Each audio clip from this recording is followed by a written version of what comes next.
लक्ष्मीव्रत कथा द्वापार युगातील गोष्ट। त्या काळी सौराष्ट्र देशामध्ये भद्रश्रवा नावाचा राजा राज्य करीत होता।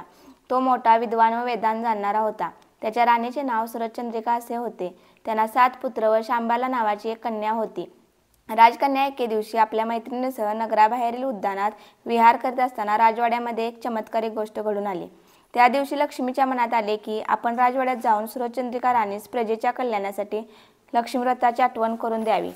त्यामुळे माझे वास्तव्य राजवाड्यात राहून राजाकडून प्रजेचे कल्याण होईल, अन्यथा मी सामान्य माणसाकडे वास केल्यास फक्त एकट्याचा फायदा होईल। म्हणून जनकल्याणात राजवाड्यात राहणे बरे असा विचार करून लक्ष्मीने एका वृद्ध स्त्रीचे रूप घेतले व काठी टेकी ती राजवाड्याच्या मुख्य दरवाजापाशी आली।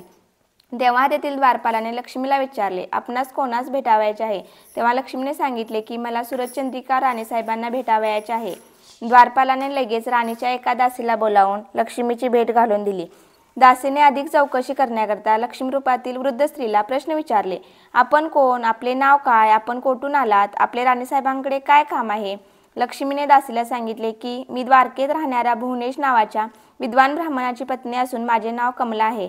मी येथे येण्याचे कारण तुला थोडक्यात सांगते, ऐक। तुमची सुरचंद्रिका राणी मागच्या जन्मी एका वैश्याची पत्नी होती। तो वैश्य दरिद्री होता, त्यामुळे नवरा बायकोंचे वारंवार तंटे होत असत। एके दिवशी भांडण करून ती घराबाहेर पडली व रडत भटकू लागली। ते पाहून मला तिची दया आली। मी तिची विचारपूस करून तिच्या दुःखाचे कारण ऐकले व तिचे दारिद्र्य दूर होण्यासाठी तिला लक्ष्मीव्रत करण्याचा उपदेश केला।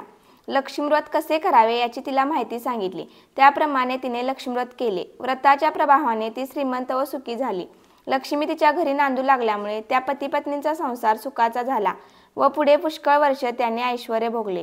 पुढे त्यांना यथाकाल मृत्यू आला। लक्ष्मीव्रताच्या प्रभावाने त्यांना लक्ष्मी प्रसन्न झाल्यामुळे पुढील जन्म राजकुळात मिळाला। मागील जन्मी केलेल्या लक्ष्मीव्रताच्या प्रभावामुळे सुरचंद्रिका राजघराण्यात सर्व ऐश्वर्य भोगत आहे, परंतु लक्ष्मीव्रताचा आता तिला विसर पडला आहे। म्हणून सुरचंद्रिकेस लक्ष्मीव्रताची आठवण करून देण्यासाठी मी येथे आले आहे। हे सर्व त्या दासीने ऐकल्यावर तिला मोठे कौतुक वाटले। ती म्हणाली, आपण कृपा करून लक्ष्मीव्रत केव्हा व कसे करावे हे मला सांगाल काय? तेव्हा वृद्ध स्त्री रूपातील लक्ष्मी म्हणाली, ऐक।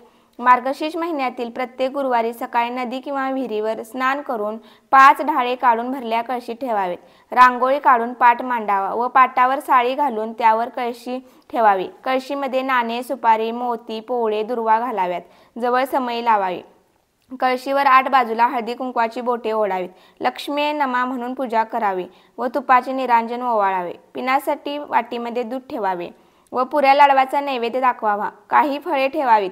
पैसा, सुपारी, दक्षिणा, विडा ठेवावा आणि आई लक्ष्मी अशीच येत जा, मुलाबाळांना सुखी ठेव, मला सौभाग्य दे, तुझी पूजा करून घे, सोन्या चांदीचा प्रकाश पडू दे, दूध दुभत्याची लयलूट होऊ दे, माझा नमस्कार तुला पोहोचू दे, तुझा आशीर्वाद मला मिळू दे, भरली घागर घरात राहू दे, तेल तुपाचा दिवा तुला दिसू दे, माझे बोल तू ऐकावे, तुझे बोल मी मानावे, हीच प्रार्थना, अशी मनोभावे प्रार्थना करावी। सायंकाळी गायीची पूजा करावी, तिला पुरणवरणाचा नैवेद्य दाखवावा आणि आपण व्रतस्थ राहावे। रात्री जागर करावा, उणे दुणे बोलू नये। सकाळी कळशीतील पाणी नदी किंवा विहिरीवर सोडावे। 5 ढाळे 5 ठिकाणी टाकावेत आणि ज्या ठिकाणी पूजा केली असेल त्या ठिकाणी हळदी कुंकू व्हावे। अशा तऱ्हेने मार्गशीर्ष महिन्यातील हे व्रत 4 गुरुवारी करावे व आपल्या ऐपतीप्रमाणे दानधर्म करावा। हे सर्व लक्षात घेऊन व्रत कर, तुझे कल्याण होईल। व तुला कोणी भक्तीने विचारल्यास या व्रताची माहिती सांग, अभक्तीने विचारल्यास या व्रताची माहिती सांगू नकोस। दासीने हे सर्व मन लावून ऐकून घेतले व नंतर त्या वृद्ध स्त्रीला म्हणाली, आजीबाई, मी तुमचा बराच वेळ घेऊन तुम्हाला थांबविले, याबद्दल मला क्षमा करा। आज जाऊन राणीसाहेबांना तुम्ही आल्याचे सांगते। त्याप्रमाणे दासीने राणीवशात जाऊन एक वृद्ध ब्राह्मण स्त्री भेटावयास आल्याचे राणीला सांगितले। सुरचंद्रिका राणीला वैभवाचा मोठा गर्व झाला होता, त्यामुळे तिला दासीचा निरोप आवडला नाही व उलट राग आला। राणी उद्दाम झाली होती। ती रागाने बाहेर आली व त्या वृद्ध स्त्रीला म्हणाली, काय ग थेरडे, तू कशाला आलीस येते? कोणी सोडले तुला येतवर? चल, चालती हो इथून। लक्ष्मी म्हणाली, दुष्टे, इतकी उन्मत्त कशाने झालीस? तुझे उद्दाम वर्तन पाहून मला क्षणभरी येथे राहावेसे वाटत नाही। आजचा दिवस लक्ष्मीचा असता तू माझी अवहेलना केलीस, त्याचे फळ तुला लवकरच मिळेल। असे म्हणून लक्ष्मी तेथून चालूही लागली। लक्ष्मी राजवाड्यातून रागाने बाहेर पडत असताना वाटेत शांबालेच्या दृष्टीस पडली। तेव्हा शांबालेने तिची आस्थेने विचारपूस केली। लक्ष्मीने राजवाड्यात घडलेली सर्व हकीकत तिला सांगितली, कारण शांबालेने तेथे राहू नये असे तिला वाटत होते। शांबालेने लक्ष्मीचे बोलणे शांतपणे व नम्रपणे ऐकून घेतले व त्याच दिवशी व्रतास आरंभ केला। मार्गशीर्ष महिन्यातील तो पहिलाच गुरुवार होता. लक्ष्मीच्या प्रसादाने शांबालेचा विवाह सिद्धेश्वर नामक राजाच्या मालाधर नामक राजपुत्राशी झाला व शांबाला पतिगृही राजवैभवात नांदू लागली. इकडे लक्ष्मीचा कोप होऊन भद्रश्रवा राजाचे राज्य लयास गेले. सर्व संपत्ती जाऊन राजा राज्यभ्रष्ट झाला. त्याचे सर्व वैभव जाऊन त्यास दरिद्री अवस्था प्राप्त झाली. राणीच्या आडमुठ्या वागण्यामुळे राजकुमार हे सोडून गेले. वेळेवर खाण्यास अन्न नाही, पांघराव्यास वस्त्र नाही अशी स्थिती झाल्यामुळे राणीने आपल्या जावयाकडे जाऊन सहाय्य मागण्याची राजाला सूचना केली.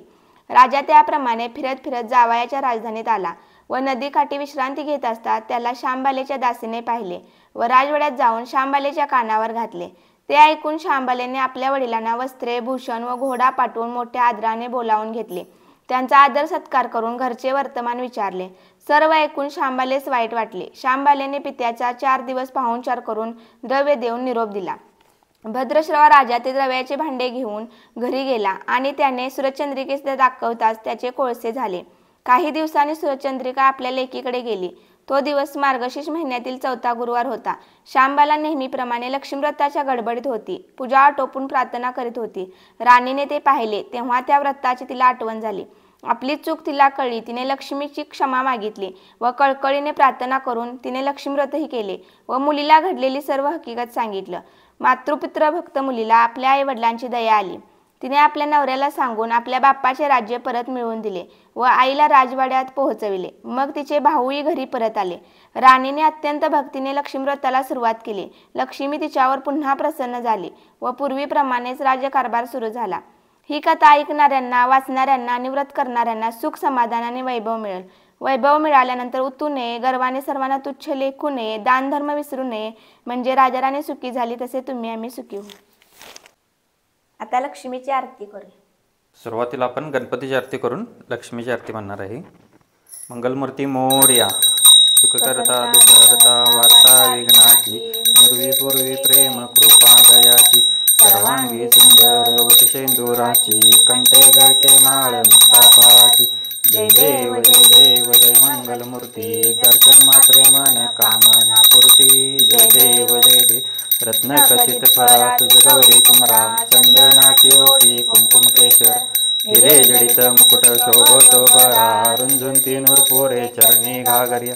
जय देव जय मंगलमूर्ती, दर्शन मात्रे मन कामना पूर्ती. जय देव जय लंबोदर पीतांबर फणीवर वंदना, सरळ सोंड वक्र तुंड त्रिनयना, दास रामाचा वाट पाहे सदना, संकष्टी पावावी निर्वा विसुरवर वंदना. जय देव जय मंगलमूर्ती, दर्शन मात्रे मन कामना पूर्ती. जय देव जय दुर्गे दुर्गट भारी तुझ विन संसारी, अनाथ नाते अंबे करुणा विस्तार, वारी वारी जन्म मरणाते वारी, हारी पडलो आता संकट निवार.